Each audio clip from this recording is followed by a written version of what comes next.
7 अगस्त को राहुल गांधी ने press conference में कहा कि इलेक्शन कमीशन बीजेपी के साथ मिलकर देश भर में वोट्स की चोरी कर रहा है। उन्होंने कहा कि एक बड़े सिस्टमैटिक तरीके से वोटर लिस्ट में फेक वोटर्स ऐड किए जाते हैं और ये सारे वोट्स बीजेपी को जाते हैं। विधानसभा और लोकसभा के बीच में जादू से नए वोटर आते हैं और जहां भी इन नए वोटर्स ने वोट किया वहां वोट बीजेपी को गया। 5 तरीके इन्होंने बताए जिससे ये किया जा रहा है। पहला, डुप्लीकेट वोटर्स, यानी एक ही वोटर के अलग अलग जगह 2, 3, 4 वोट्स कर देना। दूसरा, फेक और नॉन एग्जिस्टेंट एड्रेस पर रजिस्टर्ड वोटर्स। तीसरा, एक ही एड्रेस पर रहने वाले ढेर सारे वोटर्स, जैसे कि एक एग्जाम्पल देखने को मिला जहां एक घर के एक ही कमरे में 70 से 80 वोटर्स रजिस्टर्ड थे। चौथा, ऐसे वोटर्स जिनका प्रॉपर फोटो ही नहीं है। और पांचवा, ऐसे वोटर्स जो 70, 80, 90 साल के हैं लेकिन जिनको फर्स्ट टाइम वोटर के तौर पर रजिस्टर किया जा रहा है। राहुल गांधी ने इस सब को लेकर ढेर सारा एविडेंस प्रेजेंट किया, जैसे कि बैंगलोर सेंट्रल की महादेवापुरा असेंबली सीट पर यहां 1,250 फेक वोटर्स देखे गए। इन्होंने यह तक कहा कि इलेक्शन कमीशन अगर इलेक्ट्रॉनिक वोटर लिस्ट दे दे तो यह साबित कर देंगे कि नरेंद्र मोदी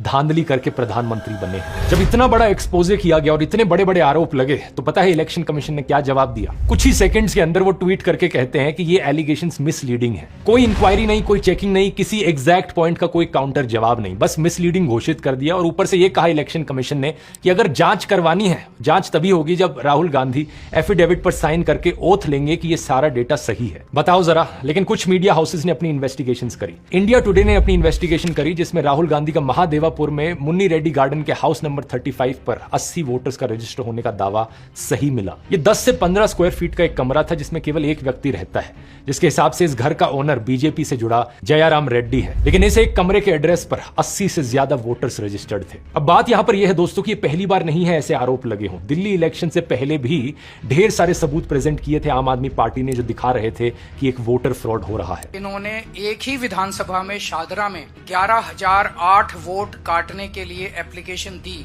उस वोटर फ्रॉड को भी कई सारे मीडिया चैनल्स ने कवर किया था। ग्राउंड पर गए, लोगों से बात करी और वो चीज सच मिली। इस चीज को मैंने बड़े डिटेल में कवर किया था। यहाँ रिलेटेड वीडियो के लिंक पर क्लिक करके आप उस वीडियो को देख सकते हैं। सवाल लेकिन इलेक्शन कमीशन से पूछा जाना चाहिए, आखिर कितना सबूत चाहिए तुम्हें जिसके बाद तुम मानो कि यहाँ पर कुछ गलत हो रहा है। फ्री एंड फेयर इलेक्शन कराना इलेक्शन कमीशन की जिम्मेदारी है, तो सवाल उठने पर इलेक्शन कमीशन एक्शन क्यों नहीं ले रहा? बहुत सारे सबूत दोस्तों जो राहुल गांधी ने बताया, आप उन्हें खुद जाकर वेरीफाई कर सकते हैं। इलेक्शन कमीशन की खुद की वेबसाइट पर ये नंबर्स डालकर चेक कर सकते हैं। ये बात बार बार सही साबित हो रही है और अगर सुप्रीम कोर्ट और इलेक्शन कमीशन यहां पर एक्शन नहीं लेंगे तो यहां हमारा देश एक डेमोक्रेसी है भी या नहीं?